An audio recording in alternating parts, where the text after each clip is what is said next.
Jotend Duond Bura mar ODM e kaunti ma Migori ochako chenro mar golo nying Gavana Okoth Obado e list mar jokanyo mar Duond Bura mar ODM e pacho kae. Kotelnegi kod jagoro maduong' Joseph Olala kaachiel kod Jakom Philip Makabong'o, jotelogoeko owacho ni wach mane Obado owacho mar riwore kod duond bura machielo e seche mapodi en tiere ei ODM en ataro kod chike mag duond buche e pacho kae.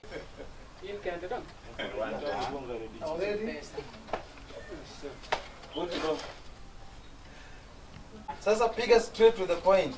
Yeah. You condense. Hiyo tu. Juma Karinga. Anma Awendo branch. Peter Kainda. Chairman Kuria West. Director Nyango County Coordinating. County Secretary. Elkana Kaudo, the ODM County Treasurer. Lauren Kenyatta, Women Leader, Migori County. Mary Nchago, Organizing Secretary, Migori County, ODM Party. Following Obado's recent utterances to the people of Migori when he will pronounce his membership to be PDP and that he was the party leader and urged residents of Migori to join the party. As a consequence of the above, ODM Migori County leadership makes the following resolutions.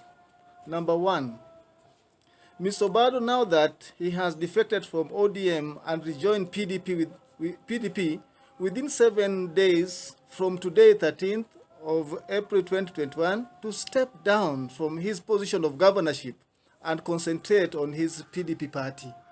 Number 2, that if he fails to step down, the county leadership shall recommend to the national leadership to process of his removal under Chapter 5, Article 5.4.1 of the party ODM Constitution. Number 3, the county leadership wish to thank Mr. Okoth Obado for defecting from ODM back to his old party, PDP, in good time.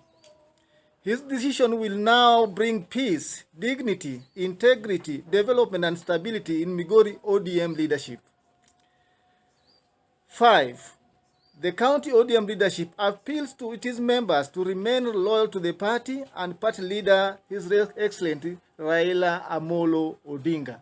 Our work at the grassroots is to recommend, and approval in the previous days when we were making, we did not have a disciplinary committee, and we have also our in charge, the party leader, who is very faithful and very considerate, found it unnecessary to go for election or replace Obado.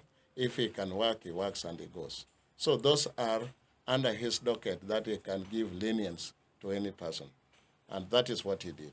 But right now it has reached a time he has decided to go.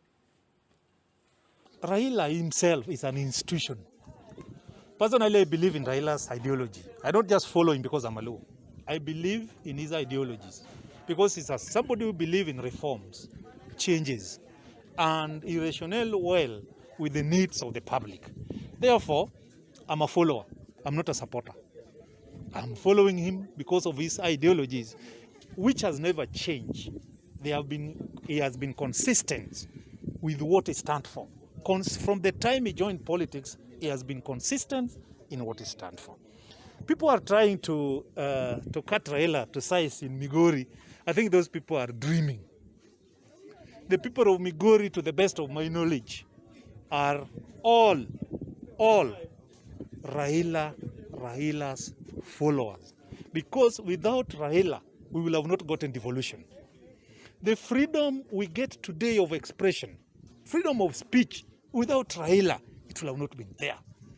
Freedom of association, where even people can talk, we are forming PDP. He has been a member of PDP from 2013.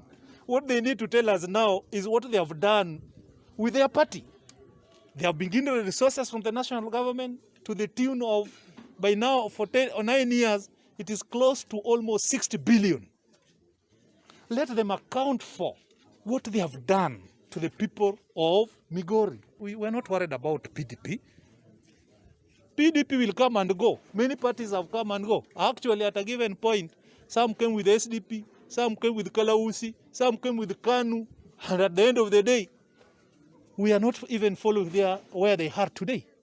Therefore, Raila is very strong. And I want to tell you, 2022 is somebody that anybody want to be the president. But I believe the God we serve this time around, if he's going to contest, he has not told me he's going to contest. I was with him last week. But he said, first thing first.